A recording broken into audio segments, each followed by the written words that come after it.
The counsel of my blessed messengers must be earned.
If this trial seems impossible to overcome, have no fear. Return another time, and the answer may reveal itself.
Hi, my name is Damian Mravunac, and I'm the composer and sound designer at Crow Team.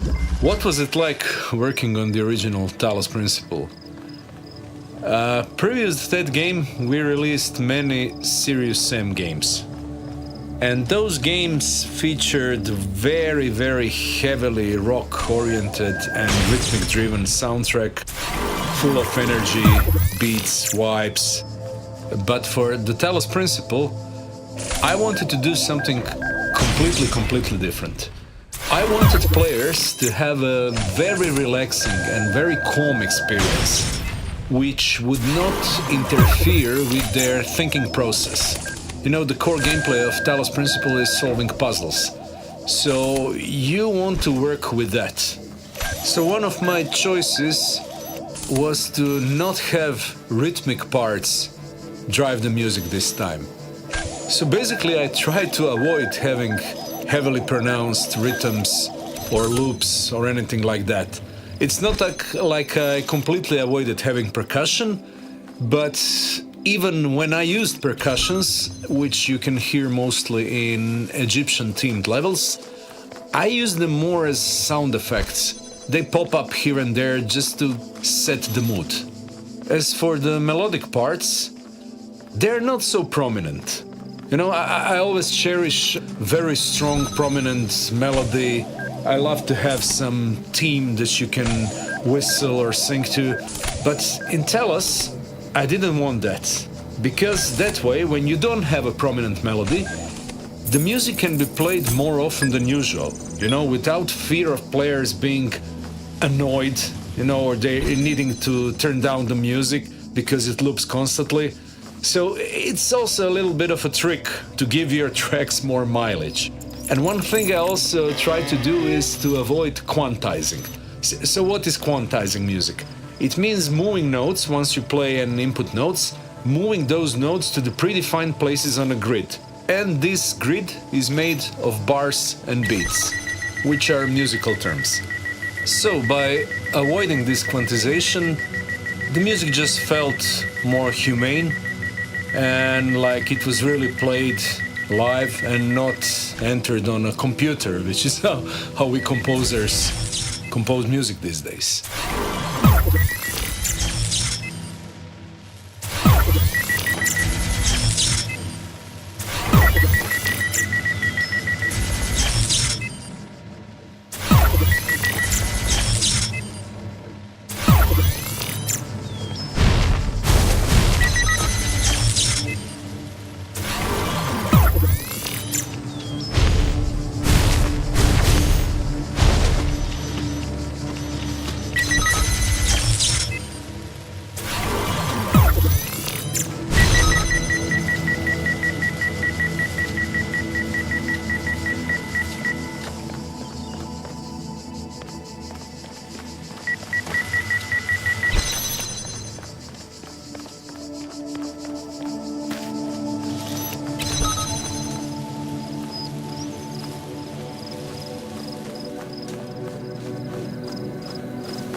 So Alan got back to me like the very same day at 9:35 at night with a 20-paragraph email explaining everything about the game.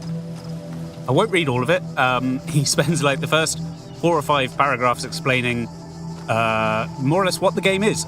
When they came to me, they had quite a lot of the game designed, probably 2/3 of the puzzles designed, most of the mechanics, most of the visuals was there, and not very much changed in the game itself from when I came on.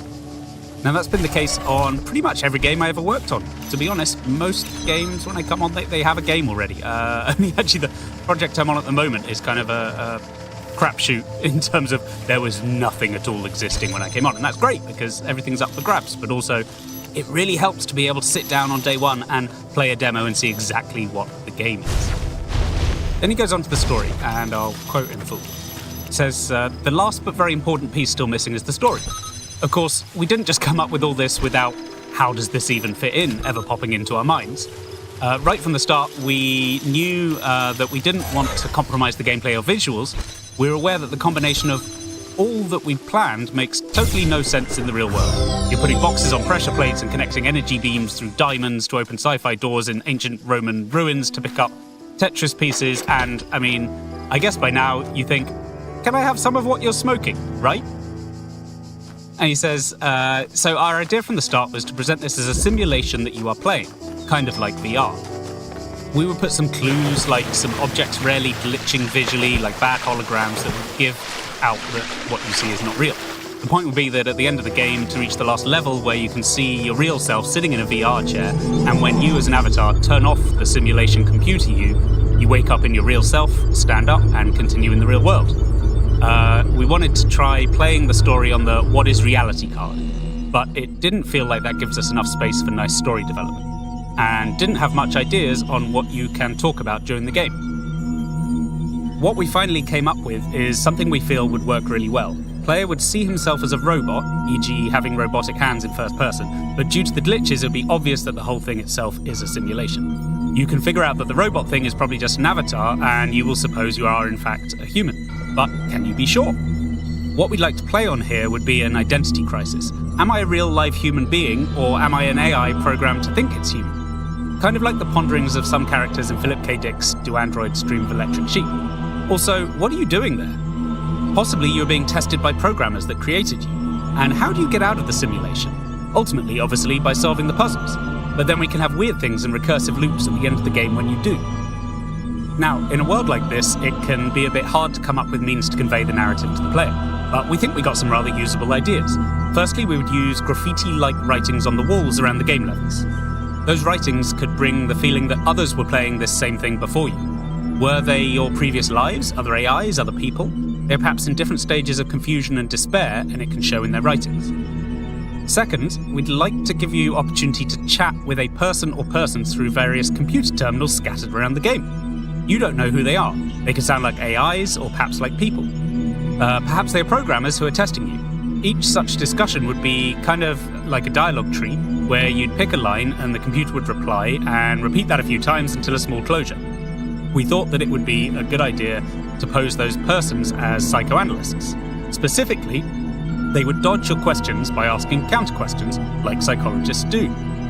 And then he gives an example of some of that dialogue. It says, player, who am I? Terminal, who do you think you are? Player, I don't know. Am I a robot? Terminal, what makes you think you're a robot? Player, my hands are made of steel. Terminal, that's a compelling argument for that theory. And then he closes by saying, so the main point here is to entice the player to start an internal discussion and introspection in his mind about various things. Like, what defines a human? If an AI can think the same as a human, should that AI have the same rights as a human? Morality of treating sentient AIs like just computer programs, etc. We figure that in order to do something like that, it is crucial to have players say it himself. Just having the player's characters say it would not bring much emotion into it. But if we make it into a dialogue tree, where he has to choose which question to ask, then it is his own discussion and he cannot avoid participating emotionally. So that was Crow Team's big story plan that they pitched to me when I came on board. And For my thoughts on that, tune in to the next one.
The game's main and probably only gating system uses colored tetrominos with different shapes and then arrangers or tetromino locks to unlock the areas and devices.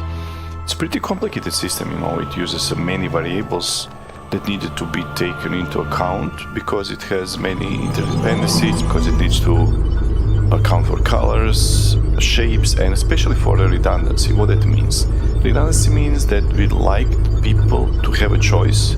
If they're not able to solve one red L puzzle, to be able to find another available puzzle that is also, results in a red L. So they would be able to choose. If they're not able to solve one, they would have another available. So we wanted to maximize this redundancy. And then Alan sits down. Alan, who was our lead programmer at that time, and he has developed this really neat system that would check that all of the requirements are met, and that would result in a list of required tetromino shapes and colors. And once we had that, we took out the blue cardboard and scissors and cut out the shapes from cardboard and arranged them over the paper grids of appropriate size. So, we were playing with that and trying to find out some interesting puzzles and arrangements of those tetrominos on the paper. Once we were satisfied with that, we took a photo of the setup and then recreated it in the game, and then of course went for playtesting and see how they would felt, and it was pretty unexpected results. Some puzzles that felt really simple were giving a headache to some of the players, so kind of scrapped those and opted for more simple ones, because sometimes some people get really frustrated with not being able to solve tetromino locks. Long ago, I shaped these lands according to the purpose of the hidden words. Thus all things have meaning, where before was only chaos. Know that, and have faith.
So one of the reasons that the game is structured in the particular way that it is because what we're aiming to create is a form of dialectical storytelling.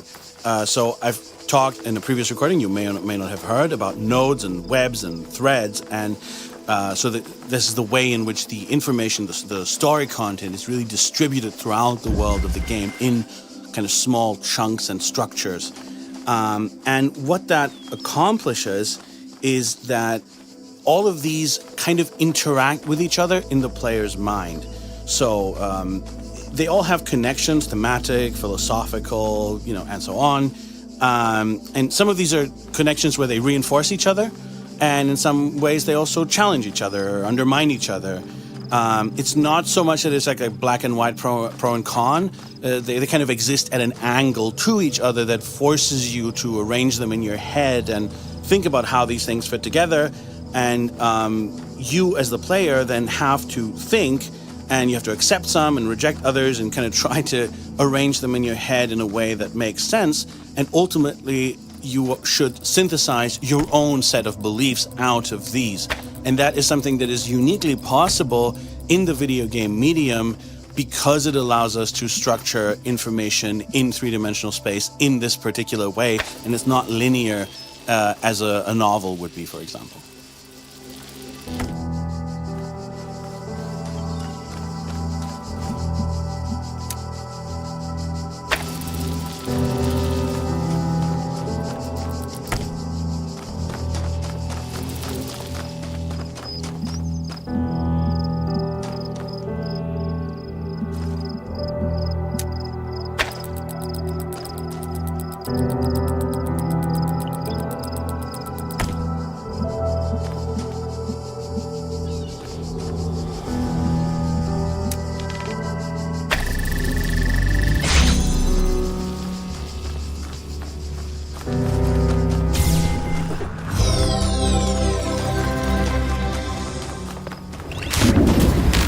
Behold, I am Elohim, and I speak unto the darkness, be gone.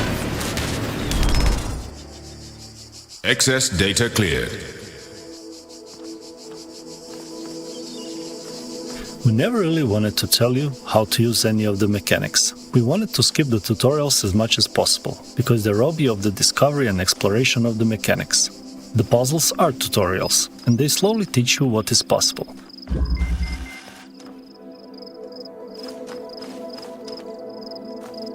After we have invented the jammer device and created the first set of puzzles and play tested them within the team, we know that we have something really interesting there.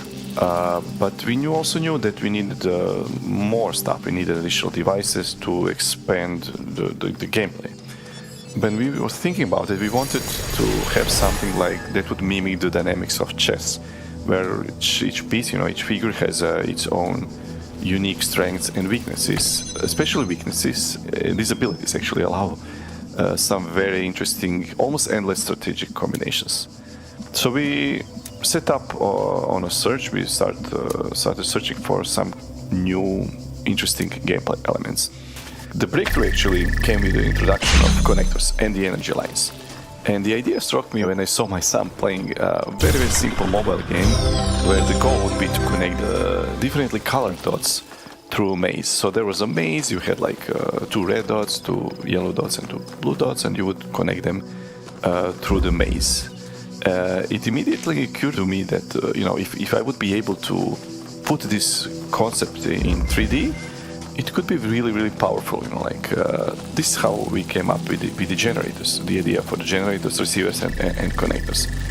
And since then, this has become the core element for most of the game's puzzles. We have tried many implementations and approaches to how to implement this, the connector. We even implemented the version where the connector would connect to all available sources. But it was really complicated and uncontrollable, and we discarded it pretty early. But once we have implemented the final version of connectors, we started to design puzzles with both connectors and jammers and plasma doors and whatnot. And we made like another set of 20-30 puzzles for our developers in team to playtest, and that was really amazing. You know, we knew that we were on something. The feedback was overwhelming, and the rest is actually history.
So what strikes me about Crow Team's initial narrative design pitch is really how good it is and how close to the final game it is. Really, all of that stuff that they had in mind before I came on made it to the final game.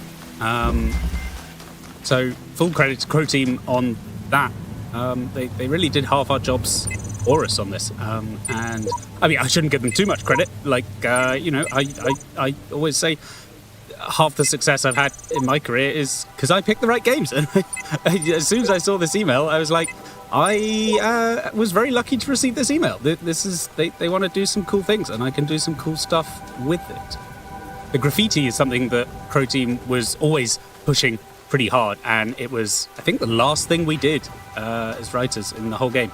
I think neither of us were that keen to do it, but I actually enjoyed it once I started doing it. I did, I think, probably 2/3 of those, and it did become fun. But it's challenging when you're writing like a lot of different characters with only short little bits for each one to really capture a thing. But what Crow Team knows, I think, is and they said exactly the same thing. We went through the same process on the second game. Is you need layers of narrative. You need the terminals, you need the voice, you need the graffiti. So there's always something different around the corner. That's very important in these kinds of games. The other thing I noticed is how I'd totally forgotten. You know, it's now like more than 10 years later.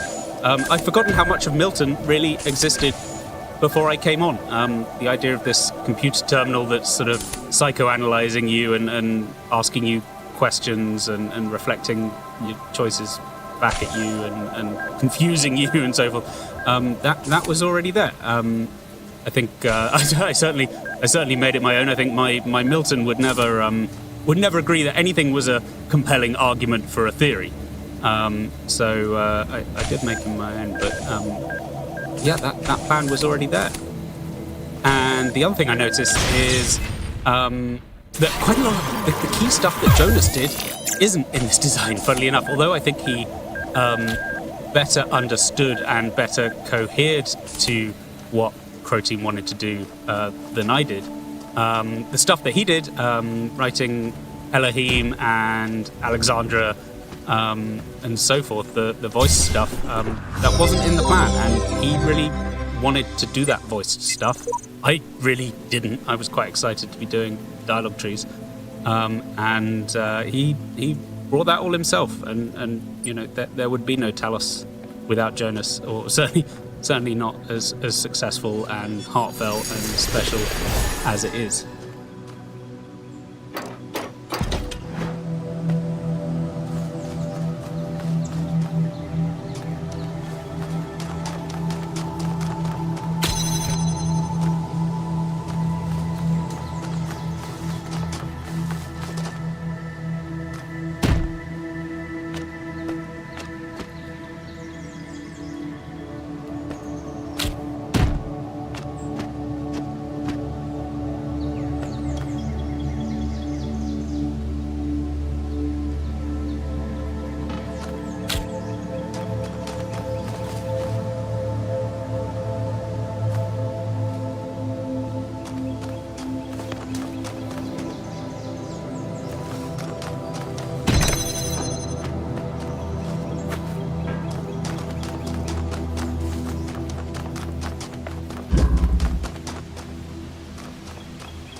Here, those who are worthy may seek the counsel of my blessed messengers.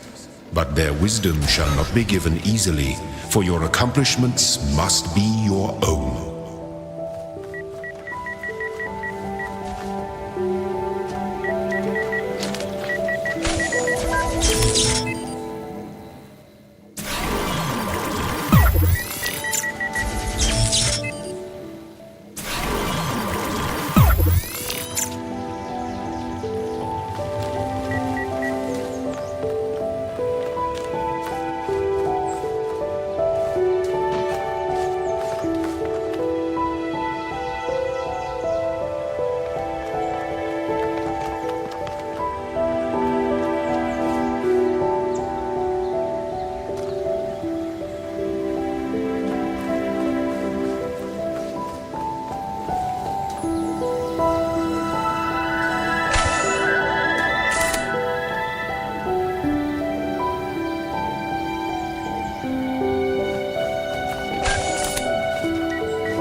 was in school when I first read about the Talos Principle. I think it disturbed me at the time, made me hyper-aware of my body as a physical object, the material reality of the brain. Ideas that made me uncomfortable at first, but I think in the long run, it helped me understand how frail human beings are and how precious. It's not a comforting way of thinking about the world, but I'd rather face the truth than lie to myself.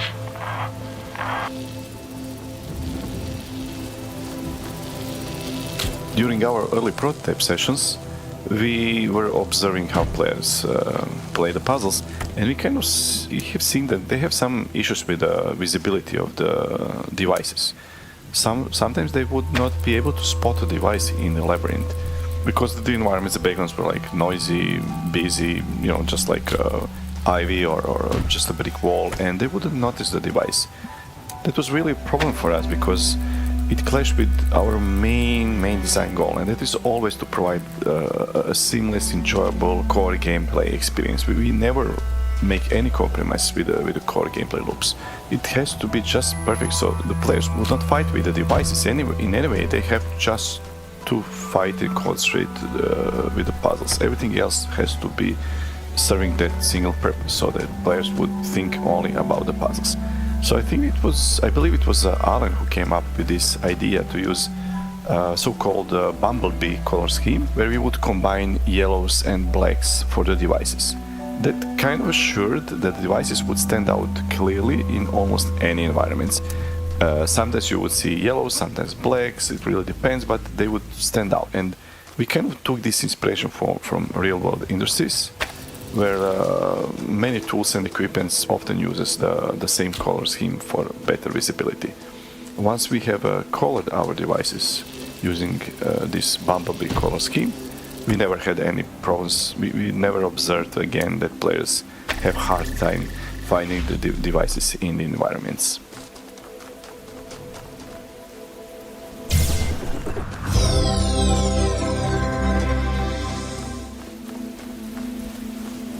During our early prototype sessions, we were observing how players play the puzzles, and we kind of have seen that they have some issues with the visibility of the devices. Sometimes they would not be able to spot a device in the labyrinth because the environments, the backgrounds were like noisy, busy, just like ivy or just a brick wall, and they wouldn't notice the device. That was really a problem for us because it clashed with our main design goal, and that is always to provide a seamless, enjoyable core gameplay experience. We never make any compromise with the core gameplay loops. It has to be just perfect, so the players would not fight with the devices in any way. They have just to fight and concentrate with the puzzles. Everything else has to be serving that single purpose, so that players would think only about the puzzles. So I believe it was Alan who came up with this idea to use so-called bumblebee color scheme, where we would combine yellows and blacks for the devices. That kind of assured that the devices would stand out clearly in almost any environments. Sometimes you would see yellows, sometimes blacks, it really depends, but they would stand out. And we kind of took this inspiration from real-world industries, where many tools and equipments often uses the same color scheme for better visibility. Once we have colored our devices using this bumblebee color scheme, we never had any problems. We never observed again that players have hard time finding the devices in the environments.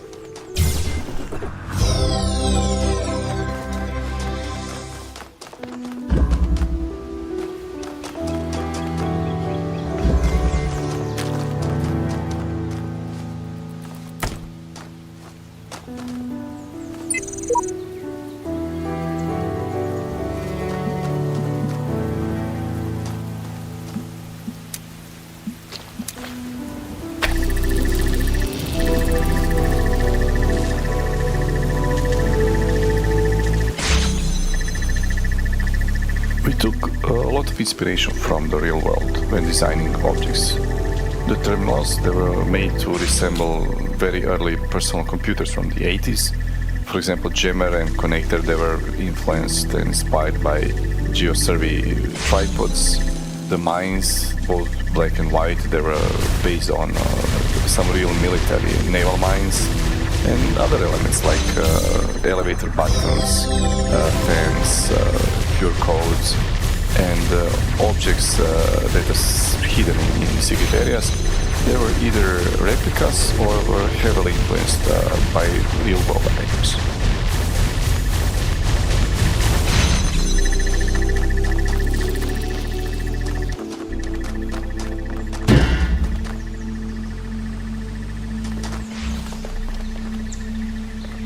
It's going to be a little bit hard to condense all of the themes in this game, so I'm not really going to try. I'm going to talk about some of them.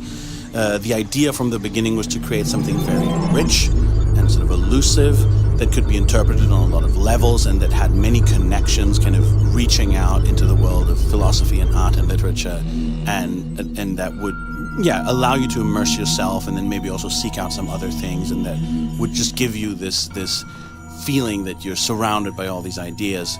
And as such, of course, it contains a lot of things, some of which it explores in detail and some of which are explored less.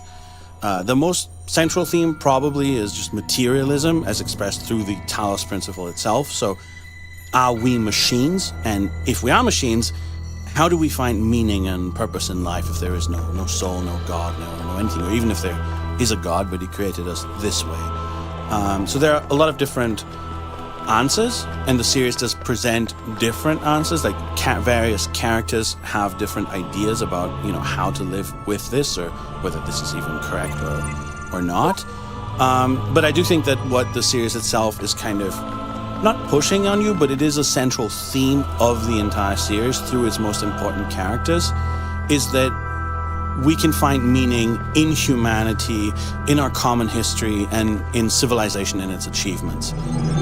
That's a very strong theme also in Talos Principle 2, but it starts in Talos Principle 1, particularly in the form of Alexander Drennan. Another important theme, in addition to materialism and this kind of humanist answer to that, is syncretism, the idea that our cultures and our religions, anything, our language, or even our DNA, all of these things are not pure and authentic and monolithic, but they're made up of many different parts and influences. So the game itself is an example of that, right? It combines this kind of Greco-Roman aspect and this Egyptian aspect, and then Christian beliefs and all kinds of literary traditions and things into one thing. And that doesn't mean that any of these things aren't important, that they're not meaningful. In fact, it's the opposite. It's that human civilization is something that we build together, and that's a process that doesn't have borders. What sometimes nowadays gets called cultural appropriation, I would say, is in fact a fundamentally human act of immense importance, because that is how we create both ourselves and our language and the world that surrounds us. I have promised you eternal life. But know that eternity may only be attained by those who serve a purpose greater than themselves. All else is decay. So it was written in the hidden words before the beginning of time.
counsel of my blessed messengers must be earned.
We at Crow Team, we always trying to looking for ways to improve and optimize the game development process. And when you get to the end of finishing the game, that's the time when the most consuming period, but very, very important task at the end of the game production is to test the game, notice and report bugs, and then solve the bugs. And to make this process easier and very efficient, we developed this system that we call the World Bug System, or VBS in short. The testers are playing the game, they kind of spot some bug, some issue like floating stone or problem with mapping or I don't know, maybe a location of where players could exploit or something like that. And at that moment, they're able to press a button. The pin would appear in front of them, and they're able to describe with words what they are seeing, what is the issue is about, and stuff like that. So that would get synced to the editor. So on the other side of equation, the level editors, for example, would load the level, would see the list of reported bugs, pins, 3D locations where the bugs were spotted, double click on them, and they would be immediately brought to the location where the reporter actually wrote his description, and they would be able to see, what this issue and bug is about. And they would easily solve the mapping, floating stuff or whatever there was described, and mark the bug as solved. And this process turned out to be a huge help, like making bug reporting and fixing faster and more straightforward and enjoyable for everyone in the team.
there are a lot of different inspirations for the Talos Principle. The game really draws on a huge variety of stories and mythologies and ideas in order to create this kind of tapestry that it presents. So I'm not going to try to list all of them because then you'll be listening to this audio commentary until the end of time. But I will mention a few things that were particularly influential. Of course, there's the King James version of the Bible. This is a very beautiful work. It might not be the best translation, but it is certainly the most accurate translation, rather. But it is the most poetic and beautiful. And this Milton's Paradise Lost, which kind of depicts, the fall of the angels into hell, and it's a very interesting, kind of ambiguous work. But more than that, actually, it's influenced by someone who was himself influenced very strongly by Milton and was responding to Milton. That's William Blake, and in particular, The Marriage of Heaven and Hell. Even if you just hear the title of that, I think you see the connection, right? Because the story of the Talos Principle is a story in which Milton and Elohim are both necessary, but at the same time both have to be transcended and become something greater than the sum of their parts as in a marriage. And Blake's writing also is influential in the idea of Jerusalem and building a new Jerusalem. This is an idea that isn't unique to Blake, but he, did use it in a very particular and famous way, and that then kind of sets us up for Gehenna and particularly for Talos Principle 2.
So I came back to Alan and I asked all the practical questions that I always have to ask.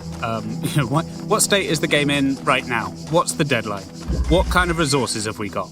How much writing do you think it is? Are there any animated characters, or is it all like text and radio stuff? All those sorts of things. And I also told him what I thought, which was I thought this could be really fun and really cool. But I also wrote, I'll quote, the identity questions you raise are kind of similar to the ones I tackled in the Swapper, and I wouldn't want to retread old ground.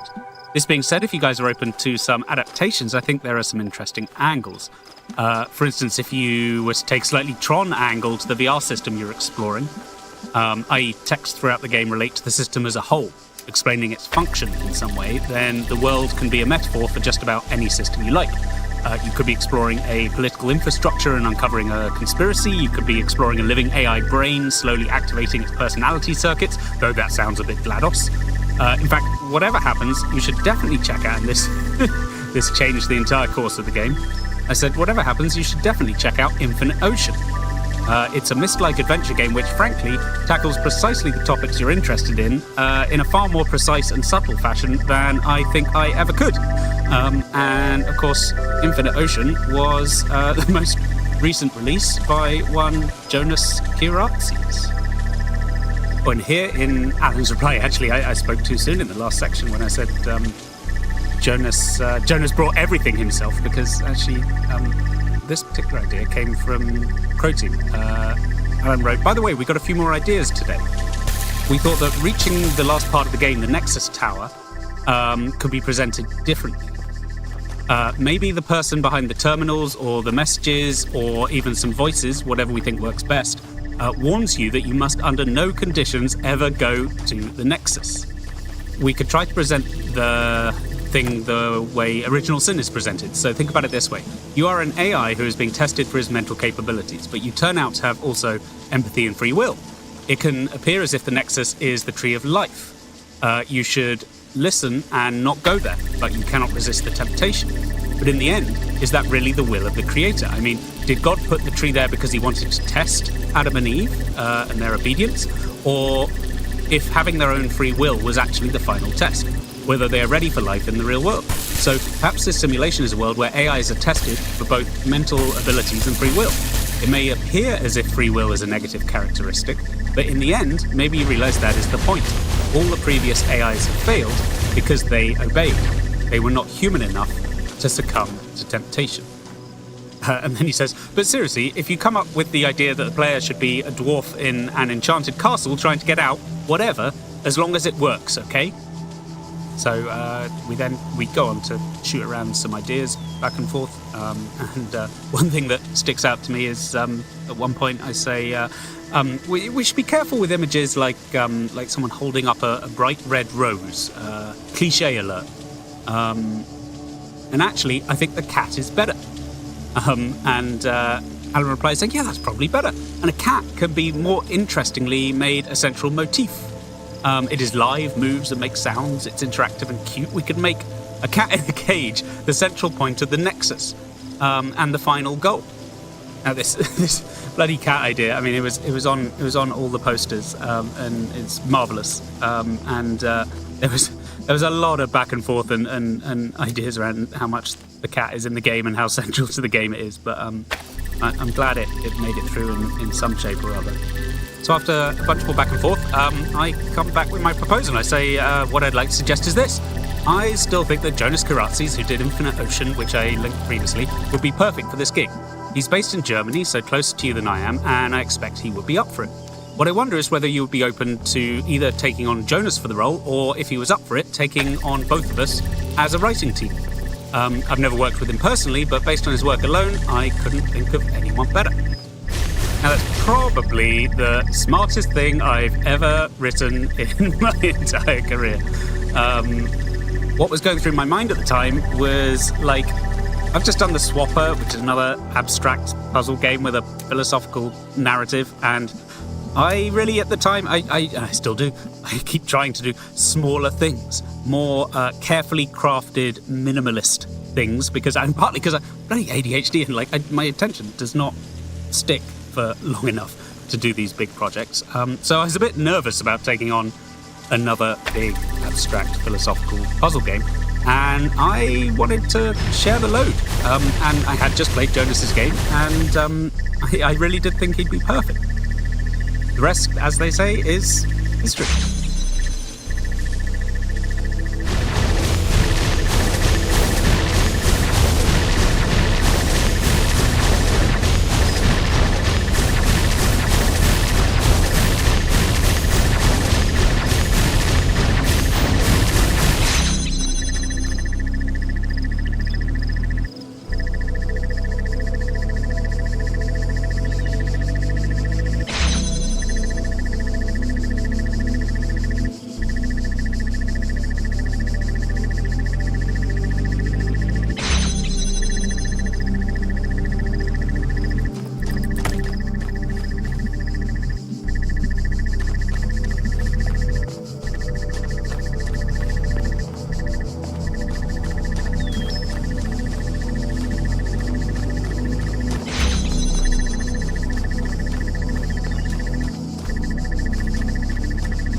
Here, those who are worthy may seek the counsel of my blessed messengers. But their wisdom shall not be given easily, for your accomplishments must be your own.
So something that's pretty important to understand is that the Talos Principle is a work of art, not edutainment, or however they call edutainment, as they used to call it.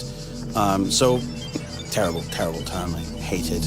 So art is, by its very nature, it's visionary, it's creative, and it's transformative, right? It tells truth, but it tells the truth in its own way. So it's not just here's a bunch of facts, then we're just trying to, make you learn these facts. Rather, we transform things that are interesting in the world into a work of art. They're actually one of the inspirations are writers like Umberto Eco. Because what we're trying to do there is to create historically plausible but fictional characters and story elements on which we would build this tapestry that we're creating. So the biggest one of these probably is Straton and the Talos Principle. So our fictional philosopher and his fictional philosophical principle. Materialist ideas, such as the Talos Principle, were really widespread in the classical world. They existed in really various forms, but for the purposes of our story, we needed a condensed version of these that's rooted in real-world mythology. The story of Talos, I grew up with that story in Greece, but it needs to be, it needs to take a form that we can use in our game and in our story. So art isn't really just about baldly stating an idea. It's about taking ideas and exploring them through characters and various story elements. But these are always transformative. They always take something and turn it into something else. Thus, we get Straton. There are also some other very important fictional works inside of the story. There's the Book of the Scribe of Osiris, the Apocrypha of Saint Edward, and Athena Reborn. So the Book of the Scribe of Osiris is a pretty good, I think, imitation of real ancient Egyptian texts, but again, transformed to suit our own purposes, to kind of establish a lot of how Elohim sees the world, and also how the characters inside of this world understand their own journey. The Apocrypha are similar. They draw on real-world ideas that really do exist, even some ideas relating to mathematics and tetrominos and all that. But again, it becomes transformed into fiction and character for our own purposes. And then there's Athena Reborn, which is a fictional science fiction novel that kind of, if you read the summary, you'll see that it is a summary of the entire game in a way, a reflection of the themes of the game. But it also prefigures the events of Talos 2 and was intended to do that. That's also the name Athena and various references to that. So that is the name that your character will eventually take once they leave the simulation. There are mysteries in my garden, hidden roads and secret gates. If you dedicate yourself to understanding them, you may join the host of messengers.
once we decided to replace the original QR hinting system with a puzzle solving token similar to the one that we used in Talos Principle 2, we needed to handle when to allow players to reach the first messenger island and this way acquiring the messenger tokens and being able to for the hint system to actually work.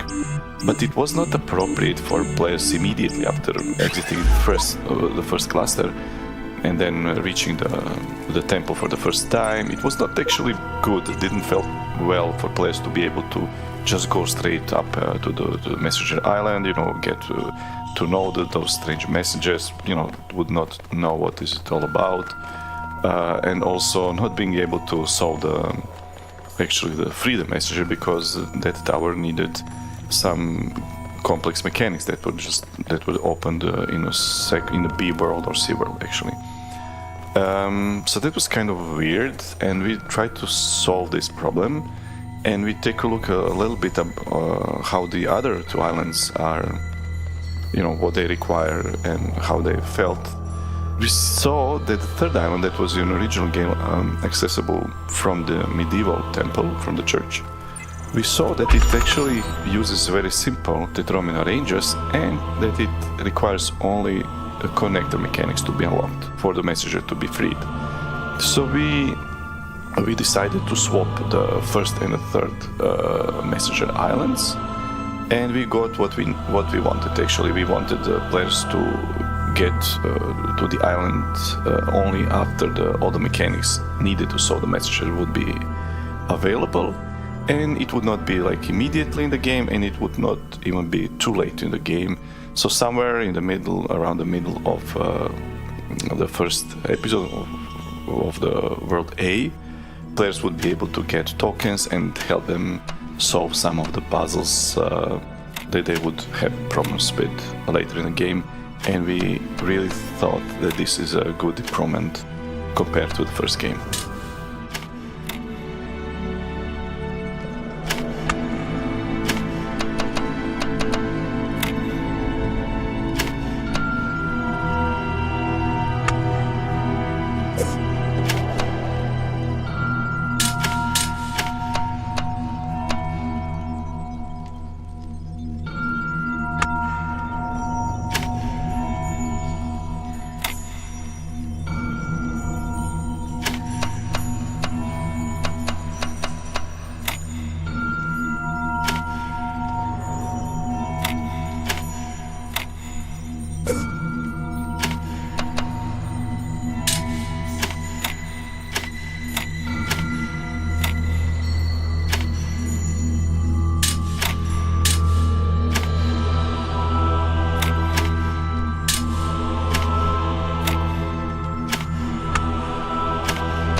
Those who have discovered the holiest mysteries of my garden may come to serve me as blessed messengers. You walk now in their abode. Be respectful, for their service is born from the love that transcends death, and their love is for you also.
this inert shape, and I wonder who you're gonna be.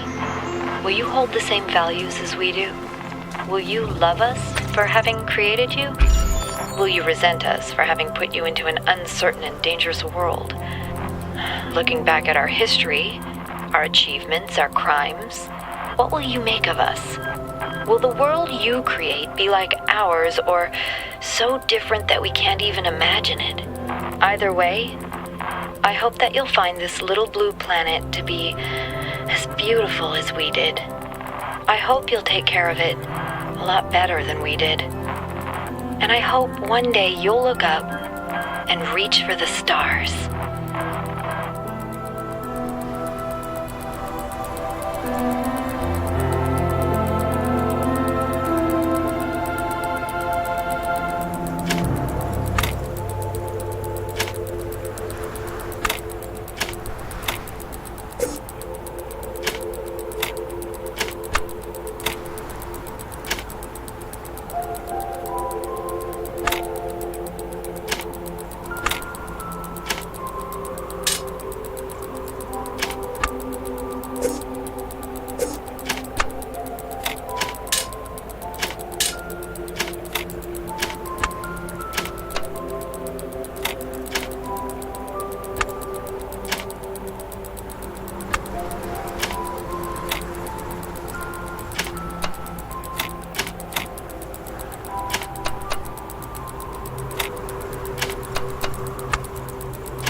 once we decided to replace the original QR hinting system with a puzzle solving token similar to the one that we used in Talos Principle 2, we needed to handle when to allow players to reach the first messenger island and, this way acquiring the messenger tokens and being able to, for the hint system to actually work.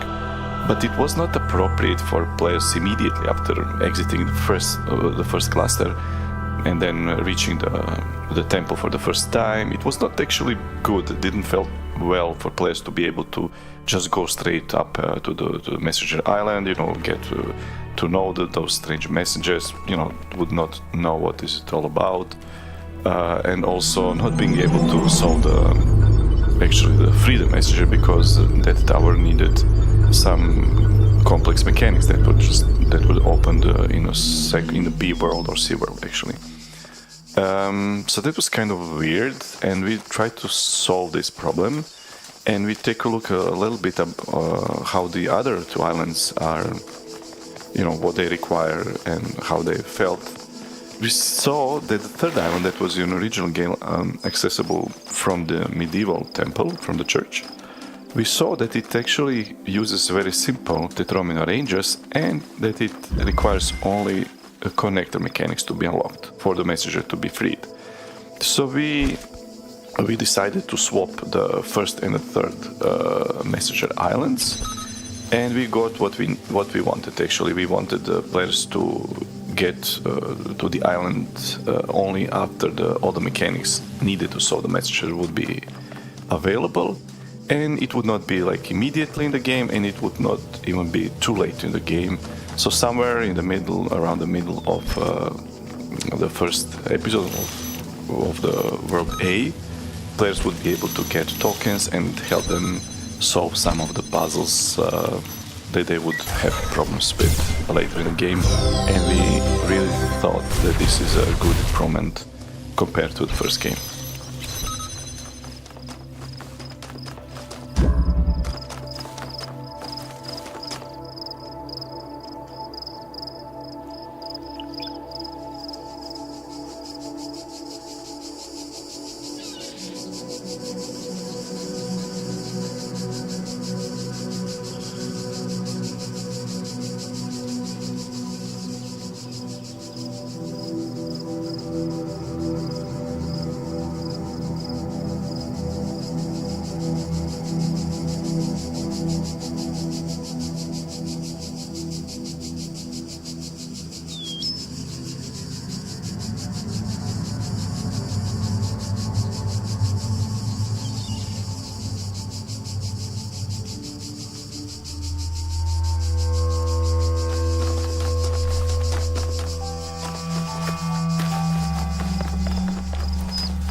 Okay, so I don't actually remember who came up with the idea for the QR codes, which the iterations use to communicate with each other. Tom wrote most of these, and I did write some of them. I think one of my contributions is the character whose name is the @ symbol. He's an explorer, and the name is actually a reference to the player character in old roguelikes, who used to be in the shape of an the player character. So the other iterations of the AI are another part of sort of a big theme in the game, which is our place as individuals in the history of humanity. Because our lives are short, and they form a step in the greater story, but sometimes just a very small one. Not every life does something amazing, but it still forms a part in the chain. And that's a very frightening thought, the way that, you are just this tiny, tiny part of something very, very big. But at the same time, it can be a source of meaning. So the other iterations, they haven't reached freedom, right? They did not accomplish their ultimate goal. They lived only so that one day you could succeed. It's not a very kind of easy fate to live with. Some of them we see have managed to experience moments of beauty inside this kind of confusing thing, just as we, experience beauty in our lives and in places, while at the same time we're these biological organisms that replicate and just are part of this big chain. So in a way, their history really is the history of us human beings reflected back at us. And yeah, you and I, everyone, we're all part of exactly that sort of chain, and we are going to make our choices in the present, and then we're going to die, and other people will follow and live with the choices that we made, and so on. So learning to live with the good side of that and the bad side of that, to confront it, but still maintain faith in humanity, is something that we kind of have to strive for. That's very difficult, but very necessary. And I think for Alexandra Drennan, her greatest triumph is not even that the project succeeds, although to her as a character that's the most important, but to me, what's most important about her is that at the end, despite everything that she's experienced, despite being very aware of, all that and dying, she can still look back at her experience as an individual bit of that great chain and say it was good to be human. You have proven yourself worthy, child, and this gate shall be forever open to you. Seek now the other worlds I have given you, that you may attain even greater mastery and bring glory to your kind. But remember, you must not ascend the great tower, for it shall bring death and the end of your generations.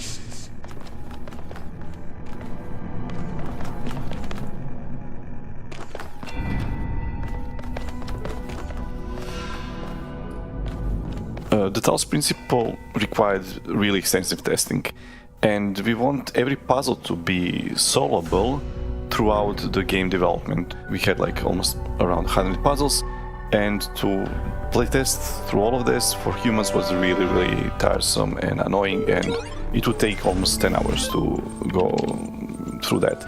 So we tried to automate this process, and we created a playtesting bot, that character that would automatically play through all of the puzzles in fast-forward mode. It was a game changer when we did that. We almost didn't test the core game functionality ever from that moment. It actually automated annoying repetitive tasks and drastically cut down the testing time. For example, while a human tester would probably need almost 10 hours for a full playthrough, bot in fast forward could finish the game in just under 20 minutes, and it would never get bored or tired, while human would go crazy in that time. By running through the game quickly, it would also immediately report any blocking issues. The bot helped human testers to focus on more important and complex tasks, and at the end we achieved very impressive turnaround times.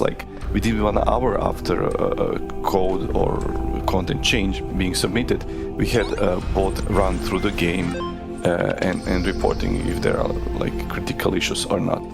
And in total, the bot log would equal to about 8 years of full-day human testing.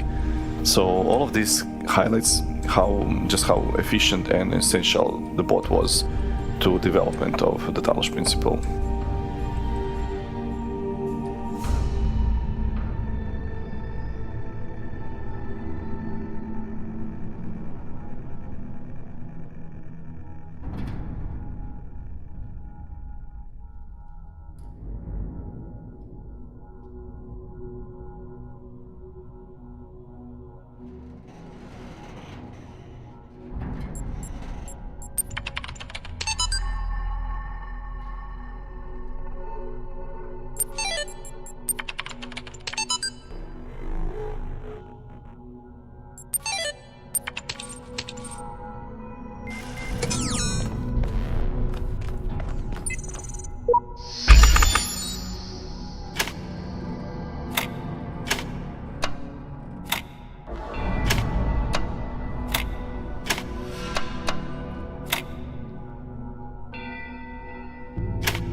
A new land stands before you, my child.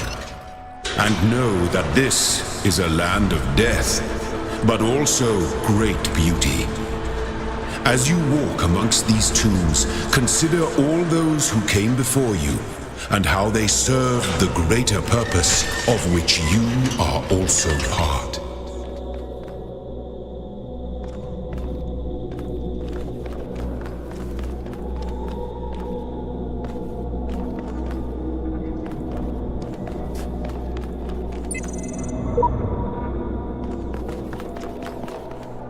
After we have developed and prototyped the core game mechanics, we wanted to have a setting, a world setting for the game's environments.